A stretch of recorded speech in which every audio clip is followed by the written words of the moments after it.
اعوذ باللہ من الشیطان الرجیم بسم اللہ الرحمن الرحیم الحمدللہ رب العالمین بارئ الخلائق اجمعین وباعث الانبیاء والمرسلین والصلاة والسلام علی سید الانبیاء والمرسلین سیدنا و نبینا و طبیب نفوسنا و حبیب قلوبنا حبیب الہ العالمین ابی القاسم محمد اللہم صلی علی محمد وآل محمد وعجل فرجہم وعلی اہل بیتہ الطیبین الطاہرین المعصومین ولعنۃ الدائمۃ علی اعدائہم اجمعین من یومنا ھذا الی یوم الدین اما بعد فقد قال رسول اللہ صلی اللہ علیہ وآلہ وسلم ان الحسین مصباح الہدی وسفینۃ النجات۔ عاشوراء کے بارے میں مطالب آپ ذاتی خدمت میں پیش کرتا آیا ہوں۔ آج ایک اہم موضوع کہ جسے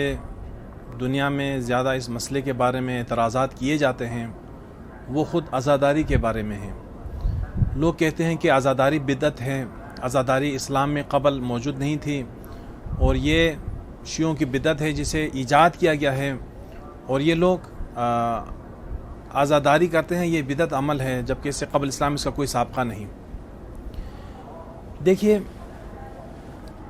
نبی کریم کے زمانے سے قبل بھی عرب لوگوں میں یہ رسم و رواج تھی کہ جب ان کے ہاں کسی کو قتل کیا جاتا تھا تو وہ لوگ انتقام لینے تک عزاداری مناتے تھے،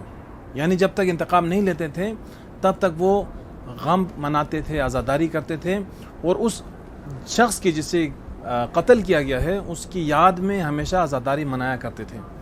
تو عزاداری کا فلسفہ بھی قدیم عرب زمانے میں یہی تھا کہ اس انسان کے خون کو رائگاں نہیں جانے دیا جائے، جن لوگوں نے اسے قتل کیا ہے ان لوگوں سے جب تک انتقام نہ لیا جائے، جب تک اس کے خون کا بدلہ نہ لیا جائے تب تک وہ لوگ عزاداری مناتے تھے، اور عرب میں یہ رواج تھا اور ہمیشہ سے اسلام سے قبل یہ لوگ یہ کام انجام دیتے آ رہے تھے۔ اب یہ جو اسلام میں ہم دیکھتے ہیں کہ خود دور اسلام میں ہم دیکھتے آئے ہیں کہ جیسا کہ جنگ بدر کا واقعہ ہم جانتے ہیں کہ جب جنگ بدر کا واقعہ ہوا تو اس میں مشرکین کے بہت سارے لوگ مارے گئے، تو مشرکین نے جنگ احد تک یعنی اس کے اگلے سال تک انہوں نے باقاعدہ عزاداریاں منائی، اور بہت سارے ان کے رسم و رواج ہیں کہ اپنے منتقم اپنے جن کے خون بہائے گئے ہیں ان کا انتقام لینے تک وہ بعض چیزوں کو اپنے اوپر حرام کرتے تھے، اپنی خوشی کو، آرامش کو، سکون کو، یا مثلا سرما نہیں لگاتے تھے، خوشبو نہیں لگاتے تھے۔ تو ایک قسم کے مراسمات ہوتے تھے عرب جاہلی میں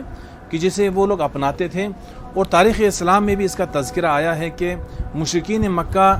جنگ بدر کے انتقام میں انہوں نے 1 سال مکمل عزاداری منائی، اور اس کے بعد جب جنگ احد کا وقت آتا ہے تو اس زمانے میں بھرپور تیاری کے ساتھ یہ لوگ میدان جنگ میں لڑنے آتے ہیں۔ اب آپ دیکھیے، عالم اسلام میں اگر ہم اس کی مثال دیکھنا چاہیں تو خود تیسرے خلیفے کی جو مدینے میں جو ان کا انتقال ہوتا ہے، جب انہیں قتل کیا جاتا ہے، تو اس کی قتل کے بدلے میں جب معاویہ نے اس عثمان کے خون آلود پیراہن کو شام منگوایا، تو جیسا کہ آپ تاریخ میں آپ دیکھیے، ابن قتیبہ میں آپ دیکھیے، مختلف کتابوں میں، تاریخ طبری میں آپ دیکھیے کہ اس عثمان کے خون آلود کپڑے کو شام منگوایا جاتا ہے، اور منبر شام میں لوگوں کے سامنے کپڑے کو لٹکا کر جناب عثمان کی مظلومیت بیان کی جاتی تھی، اور جب جناب عثمان کی مظلومیت بیان کی جاتی تھی تو لوگ دھاڑے مار کر روتے تھے اور اپنے سر اور صورت پر اپنے ہاتھوں کو مارتے تھے اور گریہ زاری کرتے تھے، یعنی سینہ زنی اور ماتم کرتے تھے، گریہ زاری کرتے تھے۔ اس کا فلسفہ کیا تھا؟ اس کا مقصد یہی تھا کہ معاویہ چاہتا تھا کہ اس خون عثمان کے نام پر ایک عظیم جنگ لڑی جائے، کہ جس میں اس کی کوشش تھی کہ امام علی علیہ السلام کو، کہ جو امام مسلمانوں کے چوتھا خلیفے تھے، اور امام چاہتے تھے کہ معاویہ کو عزل کرنا چاہتے تھے، اور امام نے دستور دیا تھا، اور معاویہ نہیں چاہتا تھا، عزل ہونا نہیں چاہتا تھا، تو اس کے بدلے میں اس نے چاہا کہ امام علیہ السلام سے جنگ لڑی جائے تاکہ امام کی توجہ بجائے اس کے عزل کے جنگ کی طرف ہو۔ لہٰذا ہم دیکھتے ہیں کہ جب عثمان کے اس خون آلود پیراہن کو، اس کے اس کرتے کو جب اس کی بیوی لیلا لے کر شام آتی ہے تو باقاعدہ شام کے مختلف شہروں میں اس خون آلود کپڑے کو ممبروں پر لایا جاتا ہے اور اس عثمان کے غم کو، اس کے درد کو، اس کے مصائب کو ممبروں پہ بیان کیا جاتا تھا، اور لوگ داڑے مار کر روتے تھے۔ اور بعد میں اس عزاداری کا ایک اہم فائدہ آپ دیکھیے کہ بعد میں لوگ بغیر کسی معاوضے کے، بغیر کسی انعام اور لالچ کے جنگ کرنے پر تیار ہو جاتے تھے۔ تبھی ہم دیکھتے ہیں کہ امام علی علیہ السلام کے ساتھ جب معاویہ کا لشکر امام کے مقابلے میں جنگ صفین میں آتا ہے، تو وہاں پر امام کے لشکر کے مقابل میں معاویہ نے ایک ایسا لشکر تیار کیا تھا کہ جو ہر لحاظ سے لڑنے پر تیار تھے، جبکہ امام علی علیہ السلام کے لشکر کے افراد دنیا طلبی میں، راحت طلبی میں اس قدر سست ہو چکے تھے کہ ان کا لڑنے کا پروگرام ہی نہیں تھا۔ تبھی تو ہم دیکھتے ہیں کہ تاریخ میں جملے موجود ہیں کہ امام نے فرمایا کہ میں حاضر ہوں اپنی فوج کے 10 بندے معاویہ کو دوں، اس کے بدلے میں اس کی فوج کا 1 بندہ لوں، اس لیے کہ وہ باطل پر ہوتے ہوئے بھی اس قدر جدی ہیں، اس قدر پرعزم ہیں، جبکہ ہمارے بندے حق پر ہوتے ہوئے بھی اس قدر سست اور دنیا طلبی میں جنگ سے بیزار نظر آتے ہیں۔ تو یہ در حقیقت اس عزاداری کا کرشمہ تھا، اس عزاداری کا اثر تھا کہ جو معاویہ نے عثمان کی قتل پر جب اس نے شام میں اس کی گریہ جب عزاداری منائی گئی تو اس کے بدلے میں جو لشکر اس نے تیار کیا وہ ایسا لشکر تھا کہ جو مکمل مرن مٹنے پر تیار تھا، جو مکمل حاضر تھا کہ ہر حالت میں انتقام لی جائے، چاہے اس کے بدلے میں ان کی جانیں کیوں نہ فدا ہوں۔ اب آپ دیکھیے،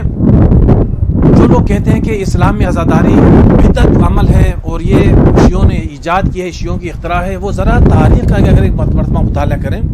تو انہیں تاریخ میں یہ نظر آئے گا کہ امام حسین علیہ السلام کی شہادت سے 20 سال قبل، بلکہ یعنی اس مدت میں جبکہ 15 سال یا اسے بالاتر مدت میں خود معاویہ نے یہ کام انجام دیا، اور شام کے شہروں میں، مختلف علاقوں میں باقاعدہ عزاداریاں منائی گئیں۔ اور جیسے کہ آپ تاریخ میں آپ دیکھیے، شام کی تاریخ میں آپ دیکھیے کہ لوگ باقاعدہ اپنے سر و صورت پر ماتم کرتے تھے، سینہ زنی کرتے تھے، گریہ مناتے تھے، اس لیے کہ معاویہ کو اس بات کی خبر تھی کہ عزاداری ایک ایسا عمل ہے کہ اگر اس عمل کو انجام دیا جائے تو لوگوں کے دلوں میں انتقام کا جذبہ بیدار ہوتا ہے، اور اسی وجہ سے امام حسین علیہ السلام کی شہادت سے کئی سال قبل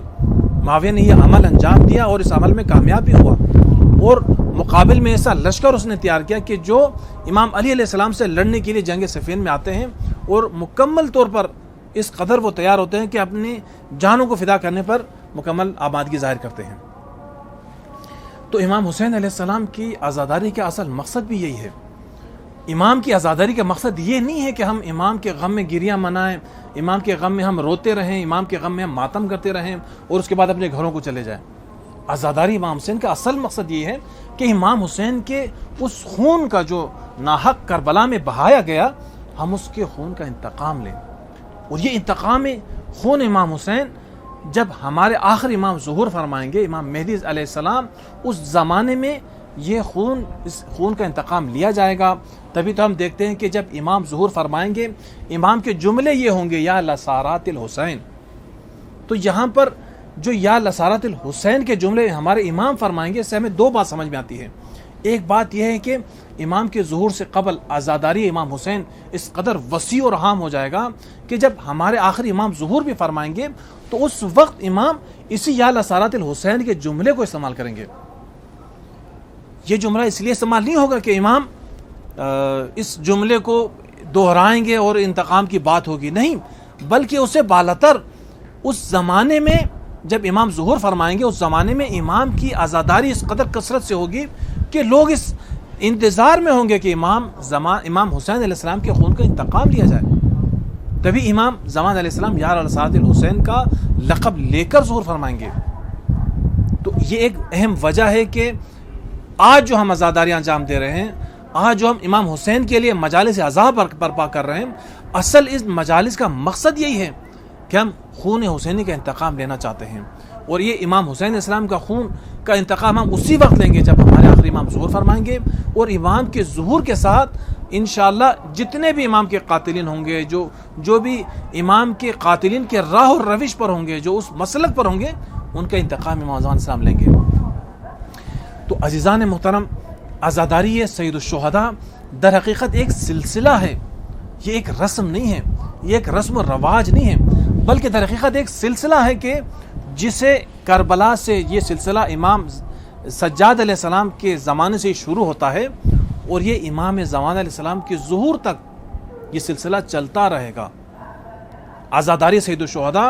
امام زمان علیہ السلام کے ظہور کا زمینہ ہے۔ اگر عزاداری سید الشہداء نہ ہو تو یقین جانیے دنیا میں جتنے بھی اسلامی سیرتیں ہوں گے، جتنے بھی مسلمان ہوں گے، ان کا دین اسلام سے، دین تشیع سے اور اسلام سے ان کا رابطہ اگر باقی بھی ہوگا تو وہ اسی عزاداری کی بدولت ہوگی۔ یہ تو ہم جانتے ہیں کہ امام حسین علیہ السلام نے اپنی قربانی کے ذریعے سے اسلام کو بچایا۔ کربلا میں میرے مولا حسین نے وہ قربانیاں دی، وہ میرے مولا نے قربانیاں دی کہ جس کی وجہ سے آج اسلام باقی ہے۔ لیکن کیا آپ لوگ جانتے ہیں کہ آج اسلام کس طرح باقی ہے؟ امام حسین نے تو 61 ہجری میں قربانی دی، تو امام کی جو قربانی ہے وہ اگر آج باقی ہے تو عزاداری کی وجہ سے باقی ہے۔ اگر عزاداری نہ ہو تو امام کا وہ جو قربانی تھا وہ ضائع چلا جائے گا۔ ہم جو امام حسین کی یاد میں جو محرم اور سفر میں مجالس کر رہے ہیں، در حقیقت امام کی اس قربانی کو دوبارہ زندہ کر رہے ہیں۔ تو اسلام کو بچایا امام حسین کی قربانی نے، اور امام حسین کی قربانی کو بچایا اگر جا سکتا ہے، اگر اس کو بچانا اگر امکان ہو تو وہ صرف اور صرف عزاداری کے ذریعے سے ممکن ہے۔ تو در حقیقت اس عزاداری کے ذریعے سے اسلام باقی ہے، در حقیقت اس عزاداری کے ذریعے سے امام حسین کا وہ مشن باقی ہے، اور یہی وہ عزاداری ہے کہ جو امام حسین کی اس مشن کو 61 ہجری سے آغاز ہوا، اس کو انشاءاللہ امام زمانہ کے ظہور تک اس مشن کو باقی رکھا جائے گا اسی عزاداری کے ذریعے سے۔ تو عزیزان محترم، یہ جو دشمن عزاداری کا مخالف ہے، یہ جو چاہتے ہیں کہ عزاداری کو ختم کیا جائے، اس کی وجہ صرف یہی ہے کہ دشمن کو خوب معلوم ہے کہ اگر تشیع سے ہم عزاداری کو لے لیں، اگر اسلام سے ہم عزاداری کو لے لیں تو پھر امام حسین کی وہ قربانی خود بخود ختم ہو جائے گی۔ جس طرح کہ آج جنگ بدر میں، جنگ احد میں کتنے مسلمانوں نے قربانیاں دیں، لیکن کوئی اس کو یاد نہیں کر رہا ہے۔ آج اگر اب ایک نوجوان سے پوچھیں گے کہ جنگ بدر کا واقعہ کیسا واقعہ تھا، اس کو شاید جنگ بدر کے لفظ سے آشنائی تک نہ ہو۔ جنگ احد، جنگ خندق، جتنے بھی جنگیں ہوئیں، لیکن کربلا کی جنگ ہر ایک کو خبر ہے، ہر ایک اس سے آشنائی رکھتا ہے۔ اس کی وجہ یہ ہے کہ ہم نے اس عزاداری کے ذریعے سے امام کی اس قربانی کو زندہ رکھا ہے۔ صرف کربلا کی یاد کیوں باقی ہے؟ اس کی وجہ یہی ہے کہ یہ عزاداریاں ہیں کہ جو اس کربلا کی یاد کو باقی رکھ رہا ہے۔ یہ عزاداری امام حسین علیہ السلام ہے کہ جس کی وجہ سے یہ کربلا کی یاد باقی ہے، اور یہ صرف کربلا کی یاد باقی نہیں بلکہ دین اسلام باقی ہے۔ ہاں عزاداران محترم، ہمارے جب آخری امام ظہور فرمائیں گے تو امام کے جو ساتھ دینے والے ہوں گے، امام کے جو فداکار ہوں گے، یہ وہی لوگ ہوں گے جو عزاداریاں مناتے امام حسین علیہ السلام کے انتقام کا جذبہ ان کے دلوں میں ہوگا۔ اسی وجہ سے دشمن یہی چاہتا ہے کہ عزاداری کا خاتمہ کیا جائے، لوگ عزاداری کو ختم کریں۔ مجھے اسی بات پر بہت تعجب ہوتا ہے کہ آخر عزاداری سید الشہداء سے ان کو کیوں دشمنی ہے؟ نہ ہم عزاداری سید الشہداء میں، نہ ہم خصوصاً جلوس میں، سینہ زنی میں، نہ ہم وہاں پر کوئی تبرہ کی باتیں کرتے ہیں، نہ وہاں پر ہم کوئی ایسی باتیں کرتے ہیں جس سے کسی کی دل آزاری ہو۔ ہم وہاں پر صرف اور صرف امام حسین کی یاد مناتے ہوئے سینہ زنی اور ماتم کرتے ہیں۔ تب بھی ہم دیکھتے ہیں کہ لوگ پتھراؤ کرتے ہیں جلوسوں پر، جیسے کہ پاکستان میں آج کل ہو رہا ہے، جلوسوں پر پتھراؤ کیے گئے۔ تو ان لوگوں سے اگر ہم پوچھیں کہ بھائی اس عزاداری سے آپ کو کیا تکلیف مل رہی ہے، نہ آپ لوگوں کے گھروں کو کوئی نقصان مل رہا ہے، نہ آپ لوگوں کی زندگی پہ کوئی خلل پیدا ہو رہا ہے اس میں، پھر یہ پتھراؤ کس لیے کر رہے ہو تم؟ در حقیقت وہ نادان لوگ اس بات سے آشنائی نہیں رکھتے ہیں کہ یہی عزاداری سید الشہداء ہے کہ جس کی وجہ سے آج پوری دنیا میں اگر کوئی دین زندہ ہے تو دین اسلام ہے۔ آپ دیکھیے دنیا میں اسلام سے زیادہ مسیحیت کے ماننے والے ہیں، اسلام کے ساتھ ساتھ یہودیت دنیا میں ہے، اس کے علاوہ مختلف مذاہب موجود ہیں، لیکن کون سے مذہب میں دین پر سب سے زیادہ شدت سے عمل کیا جاتا ہے؟ کون سا ایسا مذہب ہے کہ جس میں لوگ بے تحاشا، بے دھڑک، بغیر سوچے اپنی جانوں کو قربان کرنے پر تیار ہوتے ہیں؟ سب کہیں گے کہ واقعی دین اسلام ہی ہے۔ دیکھیے دین اسلام میں جتنے بھی آج ہم مسلمان اسلامی تحریکیں ہم دیکھ رہے ہیں دنیا میں، کیوں ان اسلامی تحریکوں میں مسلمان جہاد کرنے کو تیار ہوتے ہیں، مسلمان اپنے آپ کو قربانی کرنے پر تیار ہوتے ہیں؟ یہ قربانیاں، یہ جہاد اسی امام حسین کے جہاد کے صدقے میں پیدا ہوئی ہیں، وگرنہ دین تو مسیحیت کا بھی دین ہے، یہودیت بھی تو دین ہے، ہندو بھی تو دین ہے۔ ان دینوں میں ان پر عمل کرنے والوں کا عقیدہ اتنا سست کیوں ہے؟ کیوں یہ لوگ اپنے دین پر قربانی کرنے کو تیار نہیں ہوتے ہیں؟ لیکن ایک مسلمان، آپ دیکھیے دنیا بھر میں جہاں جہاں اسلامی تحریکیں چل رہی ہیں، ایک مسلمان فوراً اپنے آپ کو فدا کرنے پر تیار ہو جاتا ہے۔ یہ در حقیقت عاشورہ حسینی کا پیغام ہے۔ یہ اگر عاشورہ حسینی نہ ہوتی تو آج دنیا میں اسلام جو جہاد کے دعوے دار ہیں، جو جہاد کے علم بردار ہیں، آج وہ یہ بخوبی سن لے کہ اگر عزاداری سید الشہداء نہ ہوتی، اگر امام حسین کی قربانی نہ ہوتی، تو آج ان کے لیے جہاد پر چلنے والے لوگ تیار نہ ملتے انہیں، آج جہاد کرنے والے لوگ انہیں میسر نہ ہوتے۔ یہ عزاداری سید الشہداء ہے کہ جس نے قربانی کا جذبہ، جس نے جہاد کا جذبہ آج مسلمانوں میں بیدار رکھا ہے۔ اور آج آپ دیکھیے کہ دنیا میں سب سے زیادہ جس دین پر لوگ شدت سے عمل کرتے ہیں وہ دین اسلام ہے۔ اس کی وجہ امام حسین کی عزاداری ہے۔ لہٰذا جو لوگ نادانستہ طور پر جہالت میں عزاداری کے دشمن ہیں، ان لوگوں سے میں یہ عرض کرنا چاہتا ہوں کہ اس عزاداری سے آپ لوگوں کو کوئی نقصان نہیں مل رہا ہے۔ در حقیقت اسلام کی بقا اسی عزاداری میں ہے۔ اسلام کو اگر آج دنیا بھر میں جہاں اسلام کو عزت و احترام ہے، آج دنیا بھر میں جہاں اسلام کی موجودیت جو ہے باقی ہے، وہ اسی عزاداری کی وجہ سے ہے۔ بلکہ اسے بالاتر میں یہ کہوں کہ امام زمان علیہ السلام کے ظہور میں جو سب سے مؤثر ترین عمل ہوگا وہ یہی عزاداری ہوگی۔ لیکن ایک شرط یہ ہے کہ آپ کی عزاداری اخلاص کے ساتھ ہو۔ آپ کی عزاداری میں جو چونکہ دشمن سمجھ چکا ہے کہ ہم عزاداری کو ختم نہیں کر سکتے ہیں، عزاداری کو مٹا نہیں سکتے ہیں، لہٰذا انہوں نے کیا کیا ہے؟ عزاداری کے رخ کو بدلنے کی کوشش کی ہے، عزاداری میں تحریفیں لائی ہیں، عزاداری کو بگاڑنے کی کوشش کی ہے۔ انشاءاللہ اگلے پروگرام میں اس عزاداری میں جو تحریفیں پیدا کی گئی ہیں اس سلسلے میں آپ کی خدمت میں مطالب بیان کروں گا۔ آج آپ سے صرف اتنی گزارش ہے کہ آپ کوشش کریں اپنی عزاداریوں کو زندہ رکھیں۔ ان عزاداریوں کی وجہ سے اسلام زندہ ہے، ان عزاداریوں کی وجہ سے یاد حسین زندہ ہے، قربانی حسین زندہ ہے، اور قربانی حسین کی وجہ سے اسلام زندہ ہے۔ اگر حسین کی قربانی سے اسلام باقی ہے، اگر قربانی حسین سے اسلام کو نجات ملی ہے، تو اسی اسلام کو نجات اگر آج مل رہا ہے تو اسی عزاداری سید الشہداء کی وجہ سے ہے۔ جو امام حسین نے قربانی دی وہ صرف 61 ہجری یا 100 ہجری کے لیے نہیں تھی، بلکہ قیامت تک کے لیے ہے، بشرطے کہ آپ عزاداری کو باقی رکھیں، عزاداری کو احیا کریں، عزاداری کو زندہ رکھیں۔ عزاداری کے زندہ رہنے سے امام حسین کی قربانیاں لوگوں کی یادوں میں رہیں گی، ہمارے آئندہ آنے والے نسلوں کے ذہنوں میں امام حسین کی قربانیاں باقی رہیں گی۔ وگرنہ جنگ بدر میں، جنگ احد میں مسلمانوں نے کم قربانیاں نہیں دی تھیں، لیکن کیوں لوگ بھول چکے ہیں؟ اس کی وجہ یہ ہے کہ عزاداری جیسا عنصر ان جنگوں کو باقی رکھنے میں موجود نہیں ہے۔ تو در حقیقت عزاداری نہ فقط تحریف نہیں ہے، نہ فقط یہ بدعت نہیں ہے، بلکہ در حقیقت اسلام کو باقی رکھنے کا بہترین ذریعہ ہے۔ یہ جو لوگ کہتے ہیں کہ عزاداری مسلمانوں کے درمیان شیعوں نے بدعت ایجاد کی ہے، وہ ذرا ایک مرتبہ شام کی تاریخ کا مطالعہ کریں، وہ ذرا جنگ صفین کا مطالعہ کریں کہ کس طریقے سے اس جنگ صفین میں سپاہیوں کو تیار کرنے کے لیے معاویہ نے کون سا کام انجام دیا۔ اسی وجہ سے ہم دیکھتے ہیں کہ اگر جنگ صفین کی تاریخ آپ دیکھیے، اور آپ سے میں خصوصاً گزارش کرتا ہوں کہ حق اور باطل کو سمجھنے کے لیے بھی اگر آپ کے لیے ممکن ہو، ایک مرتبہ جنگ صفین کا ضرور مطالعہ کریں کہ اس جنگ صفین میں کون کون سے ایسے واقعات رونما ہوئے، کیسے اس جنگ کی تیاریاں ہوئیں، اور کس طریقے سے جنگ کو لڑا گیا،